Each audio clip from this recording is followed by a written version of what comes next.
we came into the season with this as our commitment objective. And there was no question in our minds this was a place that we wanted to be. And I think a lot of us had the feeling that BYU would be the team we'd be playing in this moment. This whole season has been planned around figuring out a way to beat BYU, and I'm just incredibly proud of the guys tonight for capitalizing and executing what I think was a great collective game plan by the staff. We've got from Kevin Carroll to Mark Prescio to Michelle Barch. We've got some experience, but we've got some diversity and all those different perspectives put together. And we were able to find a couple chinks in the armor tonight. There's not many with a team like BYU, and we were able to exploit that. So I thought that was great. We had some comebacks tonight, didn't we? I think we were down 4-11 at one point, and we were down 21-24. Our conversation in the huddle was just very simply that we don't need to close the gap right now. We don't need to get back to 11-11, or we don't need to get to 24. What we need is to get the next point. And let's figure out a way to score that next point, and then we'll deal with the issue of getting the next point after that. And we knew going into this match that if there's any team in America that can run points against BYU and string them together, it's us. So I think our guys were confident in that, and that allowed us to just play truly one point at a time. And I know that's something that's fun to say, but I really thought the guys executed that well. You don't really get to see Connor Hughes until you see Connor Hughes in a championship moment. And then he becomes what he was tonight. And I think we got some guys that when the lights go on, they perform. And you can't show that during the season. Now, tactically, there were some things we did. I thought we exposed a couple things in their serve receive. And I thought our middle blockers were incredibly patient and disciplined tonight, more than they have been all season. And so if I had to pick two technical things, I'd say that. But the biggest thing is you don't get to see what UCI young athletes can do until you put them on the big stage. Going through my head right now, I'm just so excited. It's just in these types of moments throughout my whole career, I just we talked about this kind of like before we were game planning. When these things happen, you really just have to live in the moment. And I really took that to heart. That's kind of always what I've done. Just kind of playing either volleyball or basketball in high school. Is just live in the moment in these championship settings, and I just love it.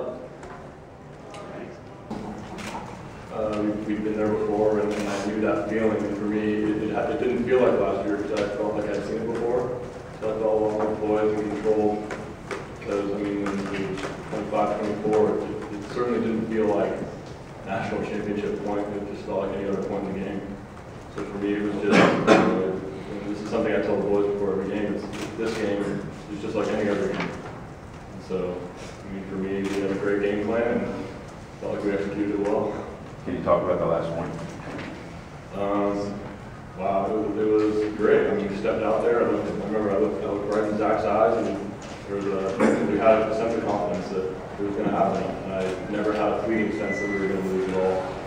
So, Connor was picking him apart from the service line, and he put that all in, and I just knew good things were going to happen.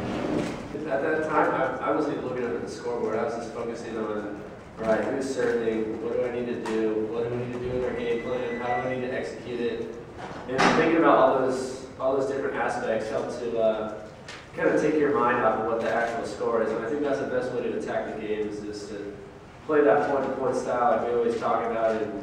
Like Niff said, we just needed to close the gap a little bit and just keep chipping away, and that's what we did. Yeah, I definitely think that's a characteristic of the team, and I think it's something that we've earned over time. I think because we have the experience, and because we've gained that experience even recently. We lost to Long Beach in the MPSF tournament, and we almost came back from a huge deficit, and we played every point, and it didn't go our way, but I think we learned from that, and we learned from a number of games. And even on Thursday night, we had them at match point, and we had to fight back, and today we closed it off with 3, and I think we've been getting better at that throughout the season, and I think we kind of capped it off tonight. I'm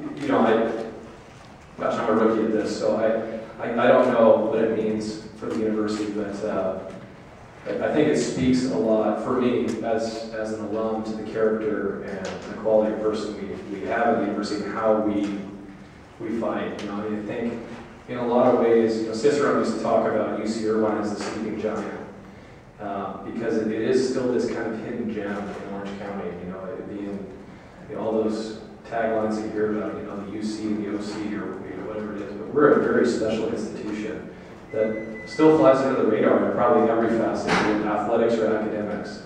And so for us to, you know, be a piece of maybe bringing a little bit of notoriety to the school is exciting for me.